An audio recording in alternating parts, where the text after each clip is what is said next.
Hello, my name is Kimberly.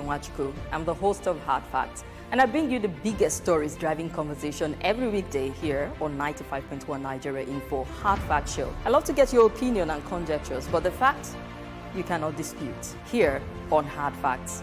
Join me and let's talk.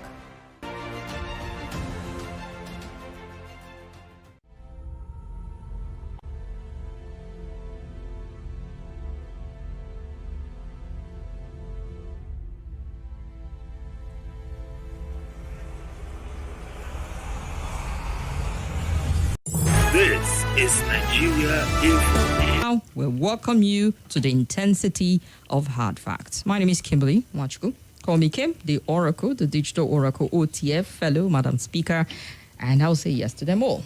Hi, Itodo. I am the Deacon. Welcome to the show today. Yesterday I was the Pope. Today I'm the Deacon. Tomorrow you never know. The way you're something else. The way you're going, how do you shoot from Deacon to Pope is mind-boggling. Well, it happened. You're growing exponentially. Interesting. Thinking about it right now. But still worrisome the fact that I see queues in the city. Hoping it clears this week.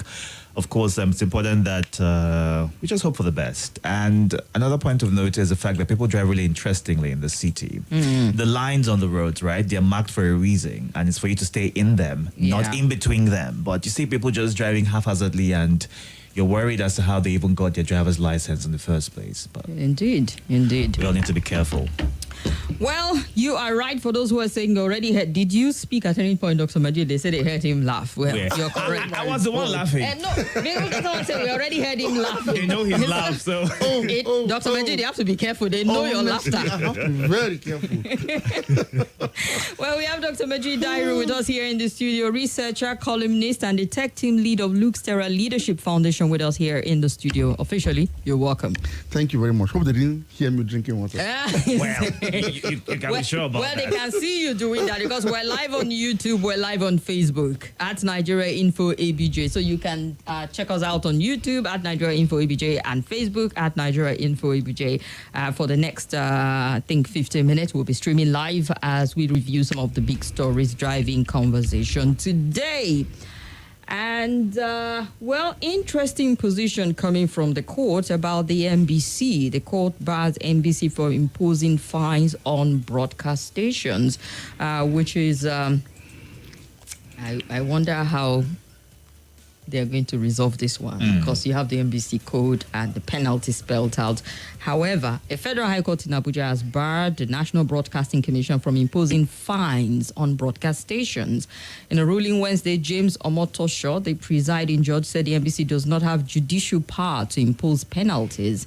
The judge also set aside fines imposed on 45 broadcast stations by the NBC. On the 1st of March 2019, NBC sanctioned 45 broadcast stations over alleged ethical infraction during the general election. Isha Kaud, the then Director General of the Commission, said the affected media houses were fined 500,000 naira each for flouting the provision of the Nigerian Broadcasting Code. And said the sanctioned stations are from across the country, from Channels TV, TVC, ITNT, and the likes of it. Now, displeased with the fines, the media rights agenda sued NBC, citing that the action of the commission violated the right to fair hearing under Section 36 of the 1999 Constitution as amended and Article 7 of the African Charter on Human and People's Rights Ratification and Enforcement Act. MRA had asked the court to declare the fines unconstitutional and null. And in his ruling, Omotosho said the commission acted as the complainant, court, and judge when he acted on the alleged infraction, and added that the Nigerian Broadcasting Code, which empowers the commission, cannot confer judicial power on NBC to impose criminal sanctions or penalty, and said the commission is not the Nigerian police force, which has the power to conduct criminal investigation, adding that NBC's action is against the doctrine of separation of power. During and after 2023 election, the commission also imposed fine on some broadcast stations, a tall list of them, however. No need to mention them, but this is interesting. You think that if you have an NBC code and penalties are spelled out with attached fines that you pay, and then the court is saying you do not have the right to do that, perhaps they would have reported to the police. Well, this is interesting. Very interesting, and it's a developing story. Yep. I don't know how this will augur well or not. for the media industry and practice in Nigeria. Definitely, yes, I think that for a country like Nigeria, you need some level of regulation. And control so that people don't just set the country ablaze, no doubt. But that should be without prejudice to free speech and should not be used to now stifle freedom of expression. I think the regulatory body in recent times may have overreached its responsibilities and powers because of certain political influence. So you see that some of their decisions are seen to be politically motivated. And that is where I think the NBC got it a little bit wrong in recent times. I mean, so ordinarily, one wouldn't have, had issues with some bit of regulations because these things kind of serve as safeguard against bad behavior. Yeah. This instant sanctioning sometimes in cases that deserves such actions would have been okay to help sanitize the system. And the NBC over the years has actually done a lot of work in a liberalized environment. Don't forget that NBC was a child of necessity. Before now, government controlled all electronic media platforms in this country. NTA was the sole television station in Nigeria, Radio Nigeria, FLCN, and others were the sole radio stations in Nigeria. But the NBC came about because of the deregulation in the industry that now empowers or allows private investors to come into the industry. So you have privately established media house, electronic media houses. So you need some regulations because if it's government owned, you can regulate from within without anybody regulating you. But when you have private hands coming in, you need some safeguards to regulate issues, particularly in a very developing country like ours. So that was quite necessary. But sometimes, even as an institution, if you abuse your powers and privileges, you get such kind of reactions. So what I think is this. I think that for now, what this judgment has just done is it has effectively nullified those aspects of the broadcast code that empowers NBC to exact fines on offenders effectively. And until a higher court decides otherwise. But I would have preferred that this matter didn't go to court at all. You know why? Because when courts rule, it's final until a higher court rules otherwise. And if for any reason this thing goes to the Supreme Court, for example, and Supreme Court affirms this judgment, it means that the NBC and the government will now need to find more ingenious ways of regulating. Because fines would have been, quite in order for somebody who crosses certain red lines in the media industry. It's okay. For example, if I come here today... Because it feels like revoking your license is a tad extreme if you haven't given some sort of warning. Because you kill the business as well. But fines, nobody wants to lose money. I mean, it's a difficult decision to lose money. And I think it has been working somewhat. I think so. But, this judgment is popular among media practitioners. I mean, I've been seeing some of the reactions in some of our platforms. People are hailing this judgment. But I'm also thinking that the tone of finality here is something that will need some level of review, but that will depend on the incoming government and the broadcast organization itself, the NBC. Because if you, sometimes it's good to be responsible with your powers. So nobody needs to go to court. There's no need to go to court. Look, if you find somebody for an inappropriate action, people know, people will just, it's like it serves them right. If I come here today and have a conversation that is seriously tilted towards, hate speeches against a particular demography and all whatnot, and we are sanctioned, everybody knows we did it. I mean, there's no... But when I come and express certain kind of opinion and you are sending warning letters, you are threatening to sanction because I expressed opinions that are contrary to what is favorable to maybe the current administration or so, that actually appoints those that head both the NBC and the Ministry of Information, it begins to raise such issues. And so people have to go to court to restrain you from stifling their freedom of expression. This is what has happened. So I think NBC must sit down with critical stakeholders in the industry. One thing I know for sure is the media itself in Nigeria is very patriotic. And I'm not saying this because I'm part of the industry, no. The media has a self-regulatory mechanism that you don't even need to wield the big stick. They know when not to cross the line. Presenters like you know when to guide people back to conversations and debunk certain things that people might say on air. The media has done that. So that's also sense of self-regulation within. I mean, in some climes they don't have. That is the best. Yeah. Why I'm saying this is because when you self-regulate and somebody feels dissatisfied with certain expressions or views on your media platform, the person ordinarily will not approach the court. There are more than enough laws, defamation, laws against defamation, for example. Even laws against hate speeches are there. Fake news and the likes there of are it. laws, adequate laws. So maybe what the court is saying is simple. If somebody feels offended, or somebody's right is trampled upon using the media, the person will approach the court. Only the court can impose sanctions in line with the laws, concerning some of these issues. But my concern is this. Knowing how the wheel of justice in Nigeria grinds slowly, are we all to wait for the court to take decisions on every issue without having some level of regulation that, empowers the regulators? And that'll be calling for too much because we already know there's a pile load of work for exactly. that. So I'm just thinking, ordinarily, I didn't say anything too wrong with NBC having powers to sanction people, sanction media houses, and, exact fines. But using that power in a manner that suggests political interference or control is what has resulted into this. So I think NBC, for our own interest, for the interest of this industry, will have to reassess itself, become non-partisan. Please stop appointing politicians to head the NBC, if possible. Stop appointing politicians to head the Ministry of Information. You know why I'm saying this? Political parties have spokespersons. To the ruling party, they have their spokespersons. The president is also having his spokespersons. I mean, they could be 10, they can be 20, they can be 2, they can be 1, depends. You see, an information ministry is not a propaganda machinery of a government.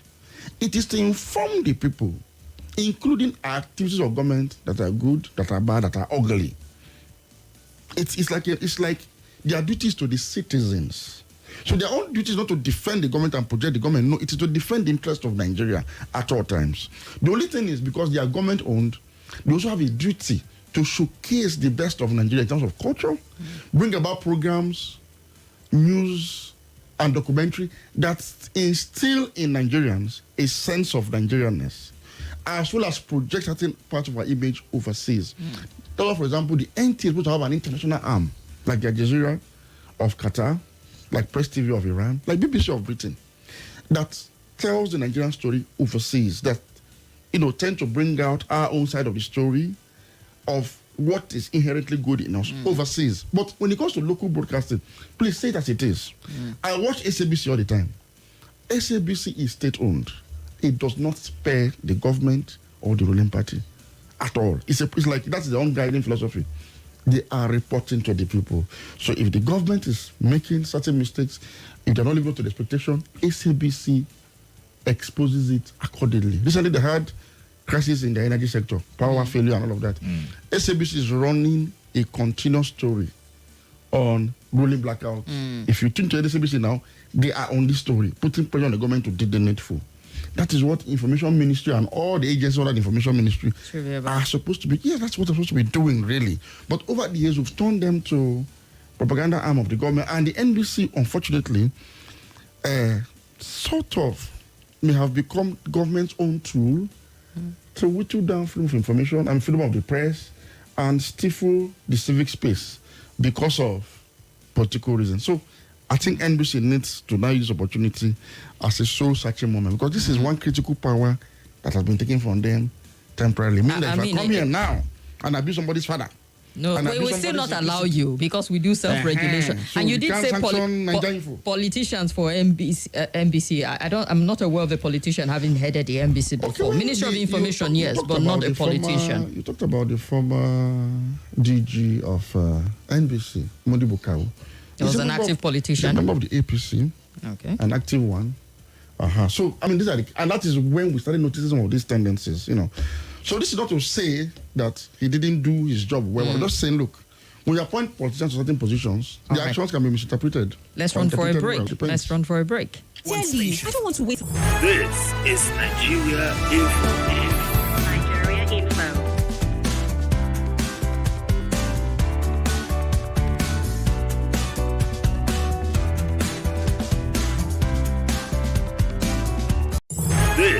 is Nigeria Info.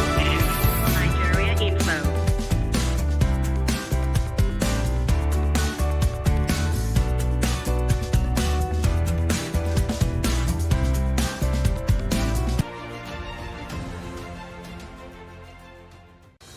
Hello, my name is Kimberly. I'm the host of Hard Facts, and I bring you the biggest stories driving conversation every weekday here on 95.1 Nigeria Info Hard Fact Show. I love to get your opinion and conjectures, but the facts you cannot dispute here on Hard Facts.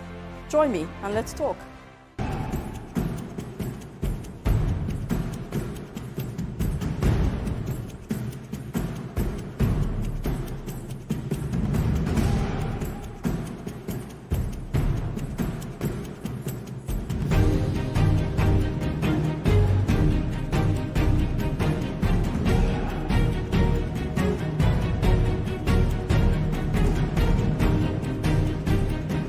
I would think for us to see.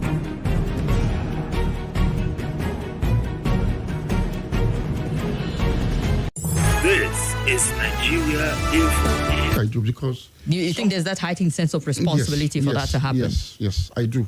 I do, seriously. Even in the print media.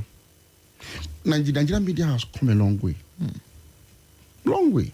Very long way. More than 200 years now. In the publishing business, for example. We've come a long way. We have patriotic Nigerians. I mean, instrumental to independence and ending of colonialism and some of those things, at least. Yeah. Instrument of democratic rule in Nigeria and continuously holding the government account on issues of good governance. We have some of the most patriotic Nigerians in the media industry. Some of the most patriotic, both as editors, as reporters, broadcasters, and owners of media houses. And look, the media must be vibrant. We cannot all toe the same line.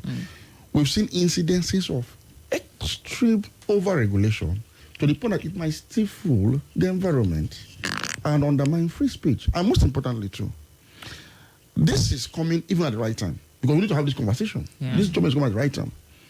The attitude of the information managers of the incoming administration leaves much to be desired, because if you recall the incident involving a TV station recently, where even the presenter tried to kind of manage correct the conversation, and manage the conversation of, the vice presidential candidate of the Labour Party. The ruling party and, of course, the incoming ruling party still went ahead to petition NBC. It was upon that petition, for example, and NBC sanctioned the TV station.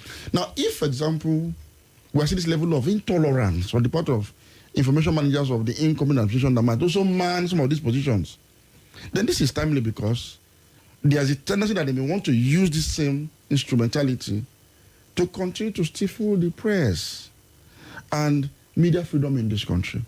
So this is like a shock therapy, because this judgment is so, you could see, it's an angry judgment. Because I keep saying that judges are Nigerians too, so they say these things. This will allow us to have a conversation. And please, politicians, you don't have to fear the voice of the people. Just perform. Nigerians are the easiest people in the world to satisfy. Just do a little thing like this. Nigerians will praise you and keep praising you forever. And we've seen examples. Governor Zulum, for example.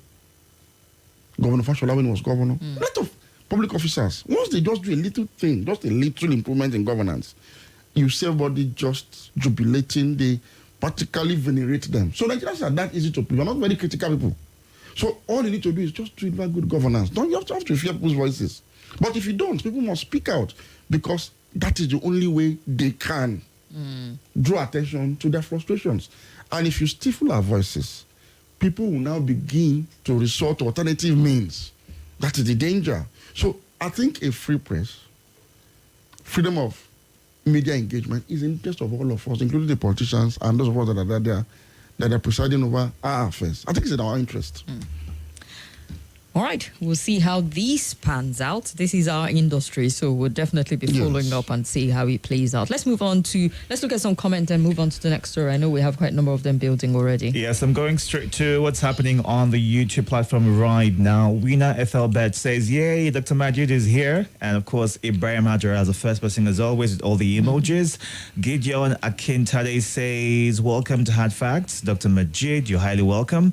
And Dan Babashe, who says, Dr. Majid is a universal analyst always has a say in every field put across to him. I really like his vast knowledge on different aspects of life. I doff my hat. And Isaac Onyenkas says, happy to see you on the Roundtable this afternoon. Your stock of knowledge overflows in every episode of the Roundtable for honest Nigerians to digest. Baba, I hail you. Okay, that sounds like a song. Godwin Yoms saying hello to Dr. Majid. Iberi Joseph Ani Ministries says, welcome. The court has done what is noble. How can we be practicing democracy and not having freedom to talk because of the fear of being sanctioned? Okay, that's pretty much it. But some would say freedom isn't that absolute as such.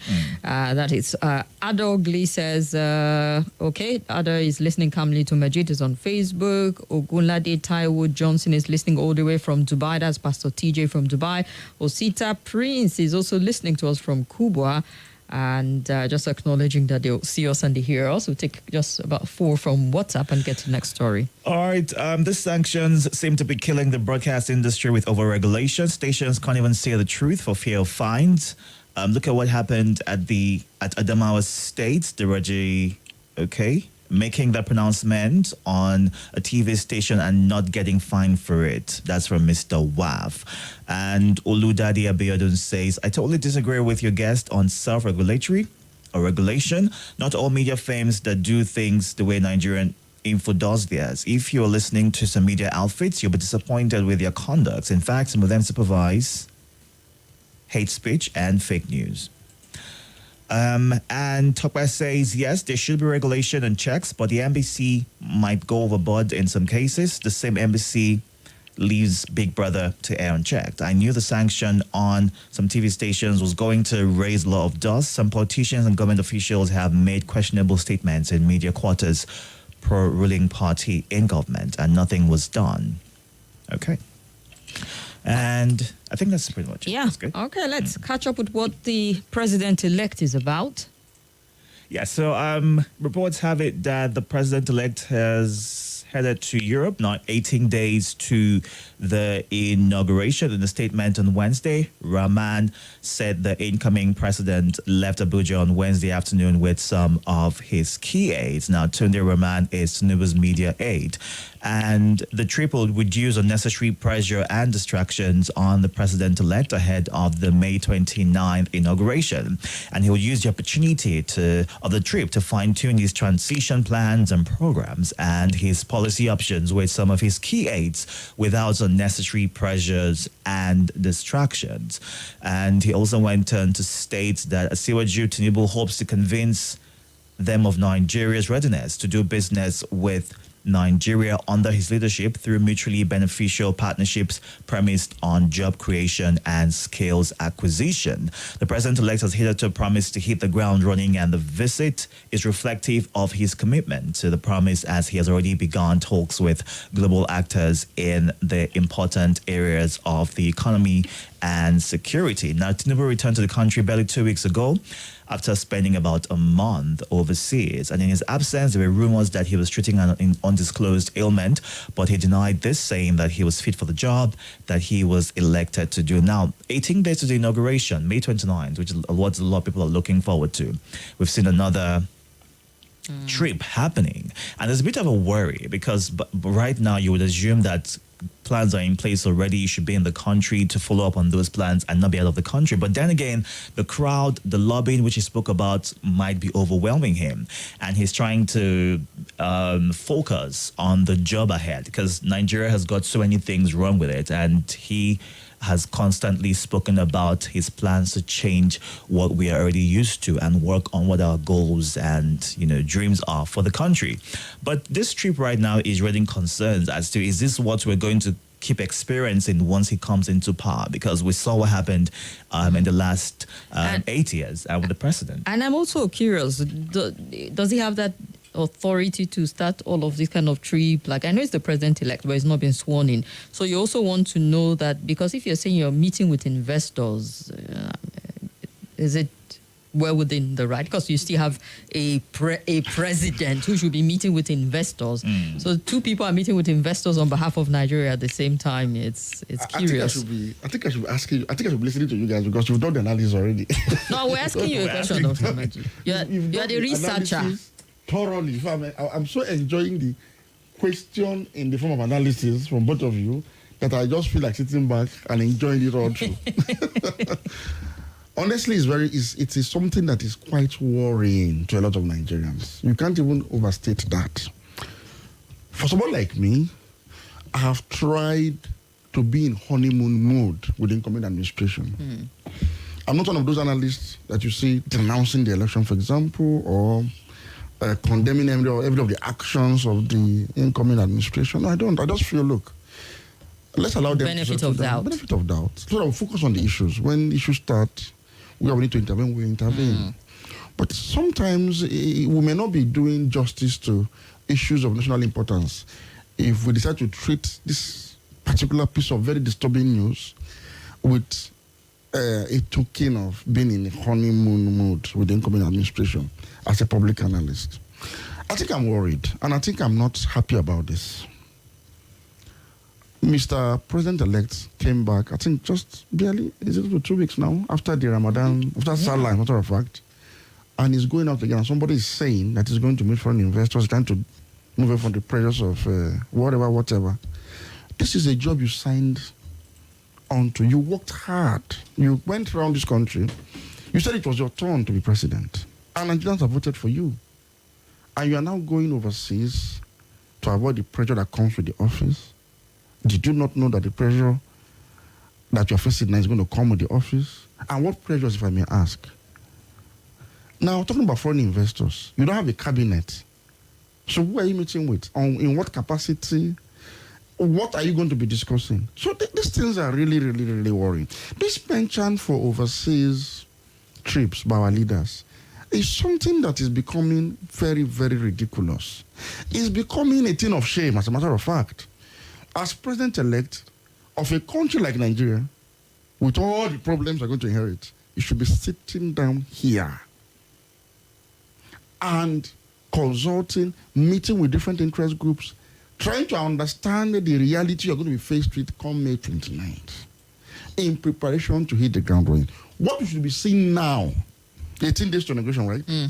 What we should be seeing now, if this incoming government is actually a serious one, you would have been seeing movements of prospective members of his cabinet in and out of Defense House, and his media handlers would have been giving scoops to the media to say, look, these are prospective, they're going for interview and interface and conversations with perhaps that's where some of the pressure is coming from also. No. That is your job preparatory to taking over. We should have been saying that. And some of those that they have contacted to say, look, we think we need you to work for us in social aspects of our government. We should have seen credible Nigerians with the right knowledge and skill sets to man each of our, departments of government preparatory to undertaking the task of renewing our hope. We should have been seeing people that will even renew our hope now to say, well, we've seen this particular Nigerian who they say is the best in blah, blah, blah, blah. He's meeting with the president-elect. There are insinuations that he or she may be considered for so and so. This is the conversation that should be going on now.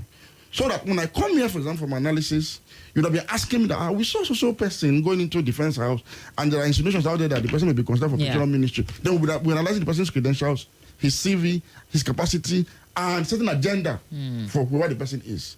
So that on the eve of his election, his ministerial list would have been ready. With portfolio attached to key ministries. I'm not saying you should attach portfolio to 36 of them. No. But there are key ministries that must have portfolio attached this time around for the first time since 1999. After 24 years of democracy, we should have gotten to that level. We are the person that we appointed finance minister will have portfolio attached. Exactly. Defense minister will have portfolio attached. Petroleum minister will have portfolio attached. Attorney general will have portfolio attached. And any other areas of interest for him. So that people can interrogate so and see if they fit that office. Say, what do you want to go and do here? So these are the activities you should be seen. And 18 days is not even too long because it will take more days to do this. That's why those who framed our constitution and our electoral act leave a number of days, weeks, and months after election before inauguration. It is for all of this to happen. It is not to jet out. to go to Europe, and they said to Europe. I don't know, is there any specific country they are telling us is going to? They only said to Europe. This is too vague, and it is too early in the day. Like I said, we are trying to give benefit of doubt to this government. But somehow, they are dropping the ball at every turn. It is not looking, the optics is not right. It's not looking tidy. You cannot be jetting out of the country. Given the fact that I was away for a month. Yes. And one wasn't sure and why. Nigeria experienced this same thing in the last 8 years. As we are speaking today, our president went for the coronation of King Charles III, and he stayed back for 1 week to see his dentist. So, what is happening? What is really happening? Is this the best you can get? So, please, we don't want to experience this again. Nigeria will not survive it. You know, when I say certain things, people think we are being alarmist. No, we are not alarmist. We are not being alarmist. Look at the indices. Look at our books. Look at our security situation. Look at the state of our economy. Look at the state of the affairs in this country. We need a competent leader whose hands should be on deck 24 hours of the day, working to renew our hope, as he has promised. So this particular trip is not only ill-timed, it is going to create a lot of doubt about his competence and capabilities to lead and his preparedness. Dr. Madrid, I've seen some people share their thoughts on this, and supporters of the government will tell you that's being proactive. Proactive by traveling overseas. Have you seen any serious serious country whose president was elected and they traveled to Nigeria to come and see investors and spend days and weeks on end? What are we talking about? Which investor will come to Nigeria where you don't have your own house in order? He should be spending time and putting our house in order, sorting out issues. Sorting out his cabinet, perhaps also maybe involved in what's happening with the National Assembly leadership. Embark on a pre-inauguration tour of the country to bring healing and succor to this country, to bring us together back after a very divisive election, to heal a fractured country from a very, very, very, very polarized polity. There are things to be done. Like I said, he should be preparing his cabinet now. So what you should have seen is people flying into the country to come and see our president from all over the world, the best of Nigerians, from both within and outside the country, come flying in and out, having a conversation with the president. Our president has a manifesto. So he should be interviewing and interrogating prospective nominees of his cabinet on specific areas of his renewed hope agenda. For example, hey, mister, if I make you my Minister of Defense, how are you going to help me solve insecurity within the next 3 months? So interviews, basically. You must interview ministers. Look, Sanusi, the former Emir of Kano, speaking recently, said, look, Mr. President, you cannot afford to use institutions of state as patronage tools this time around. Ministers this time will not be ministers because of ministers' sake. If you try it, Nigeria does not have money anywhere for patronage anymore. We are living on borrowed resources and we are living on borrowed time.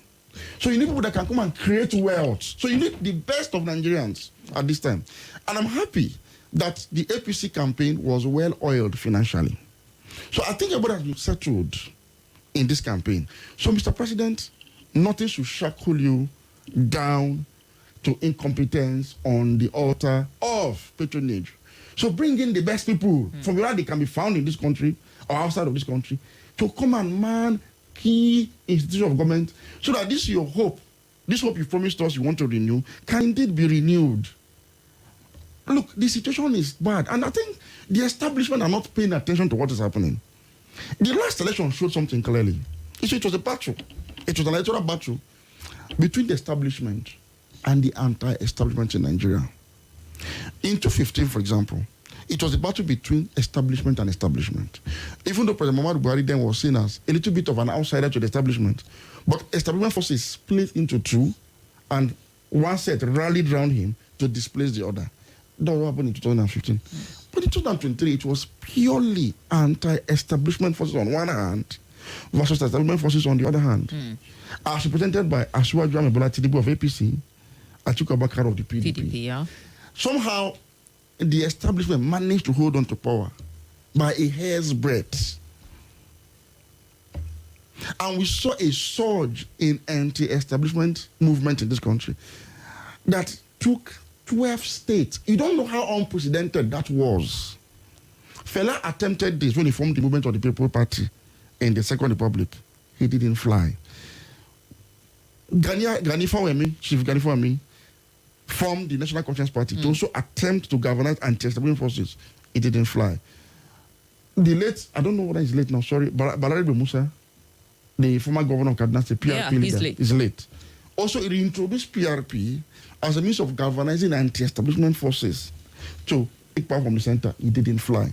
It was the Labour Party that is the first party, anti-establishment party, wholly, that flew this high in the history of Nigeria. And that is a sign of the times we are in. People are tired and fed up of the status quo. Meaning any further provocation by way of bad governance, you don't know what will happen. Let me say this today, and it's a prediction. I predicted this before the election, that either of the three candidates, leading candidates then, Atiku Abubakar of the PDP, Peter Obi of the Labour Party, and Asiwaju Bola Tinubu of the APC, whoever wins the election, there will be consequences. You did say that. I said so. Let me now say it today, because Asiwaju has won the election. The consequence is that if he continues along the path of this current situation, the system we are operating today, and in 6 months, there is no noticeable change in the fortunes of the people. What I mean change, as in the beginning of change. If you don't see... Because I was going to say, would it be fair to say he would change much in 6 months? The beginning of the change. So when you see the beginning of a process, people simply follow. If we don't see a detour from the current situation we are having in this country to one that truly renews the hope of people, we are going to likely see an uprising that is bigger in a proportion than the NSAS protest. And this time around, even some of the people that voted for him, and in the regions where the NSAS protest didn't succeed in 2020, will likely be drawn into it because there will be a collective anger of the Nigerian people. Because this is like the last hope and then the last chance for the establishment. But I don't think they are paying attention. I don't think so. Sorry to say, they are behaving like drunken sailors in the sinking ship. They're not paying attention at all. But this is a reality that is staring us in the face. Because people cannot take this further. You have issues of energy crisis. We are torn between removing subsidy on one hand and retaining it, which is like being caught in between the deep blue sea and the devil, for example. So these are issues. So this is hardly time for someone to be We also have, the economy and their debt profile. You should be at this point looking sustainable. You are using almost all of your revenue to service debt. You are going to borrow to service debt. Otherwise, you default. And when you default on your obligations, you know the implications of that. You have a currency that is practically collapsed. So is this the time to be told overseas to escape pressure? You should be confronting the pressure, wherever it is coming from, because you're going to face this pressure for the next 4 years. And if you are lucky and you perform well and Nigerians will elect you for another 8 years. Dr. Majid, I want to take you back a bit, and you spoke about areas of interest. And, there's a bit of a concern regarding the zoning of the, the National Assembly, which is the Speaker and the Senate President. But he's been able to share his preferred candidate, even though there's a bit of a back and forth regarding that. Wouldn't you say that counts for something, even though we're expecting more in terms of who would handle what portfolio in his government? And also, speaking about the tribunal, there's also the concern that he's not in the country to somewhat face what is going on, because his victory is being challenged. And as much as he might have confidence in those who he has put up to the task, there's also the fact that he's present and when called on is able to defend himself if applicable. These are very genuine concerns. Like if I may start with the issue of the National Assembly that you raised earlier. The Senate is always very easy for the leader of the party, or in this case the president, to somehow prevail in his choice of leadership. It is because they are more mature people, they are fewer in number, so it is always easy. But when you dangle a few carrots and sticks here, people fall in line. But the rest is always a problem because they are youthful, they are more radical, and they are more in number. And this is the tendency all over the world. Now, in this particular case, the reps right now is even more a difficult nut to crack because you have more opposition members cumulatively than ruling party members. Now, on the issue of zoning, there's nothing wrong with the zoning on the surface of it. For example, the South and the Christian, for example, for that matter, has gotten the nod to become Senate President. And he may likely succeed because most of the heavyweights in the Senate have filed behind him. Yeah. They've also zoned the Deputy Senate Presidency to the Northwest. Now, if you look at the 1999 arrangement, it's looking almost similar. The only difference is that they have swapped what ordinarily went to the southeast in 1999 to the south-south. Because right now, you're having a speaker again from the northwest, as it was in 1999, and a deputy speaker from the southeast. In 1999, it was the northwest and south-south. This time around, it is northwest and southeast. Now, the only concern will now be, for the southeast, because a lot of people have raised concerns, are you sure the southeast have been taken care of enough? If they follow through this swap between south-south and southeast, as was the case in 1999, now in 2023, which means the SGF might also likely go to the southeast. So that would have balanced most of the geopolitical zones. The North Central is already having party chairman, even though the Deputy National Senate Deputy Senate President in 1999 was on the North Central.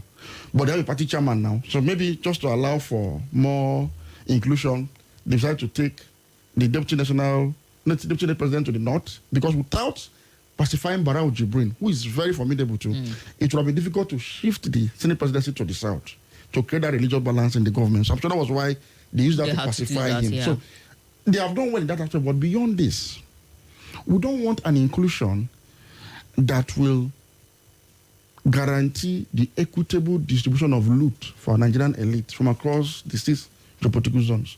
We want an inclusion that will simply ensure and guarantee the equitable distribution of resources to the Nigerian people from across the 6 geopolitical zones. So what do I mean?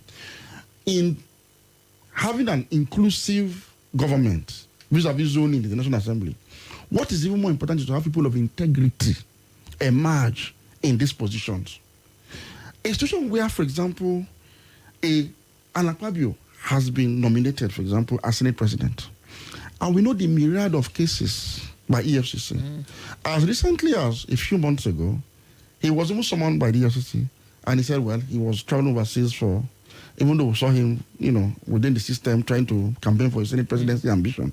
The question people are asking is this the best the APC can bring out from the South-South to be Senate President? Somebody who is a thorough establishment person with a lot of cases hanging over his neck based on corruption allegations, though. Now, are we going to see business as usual with all of these arrangements? If you look at the House of Reps, you have people spending thousands and millions of dollars to procure leadership positions. If somebody has spent this amount of money, he's going to come there to reap. So is Nigeria ready? Is Nigeria going to be run as a bazaar or as a buffet where we're going to pick from the national cake?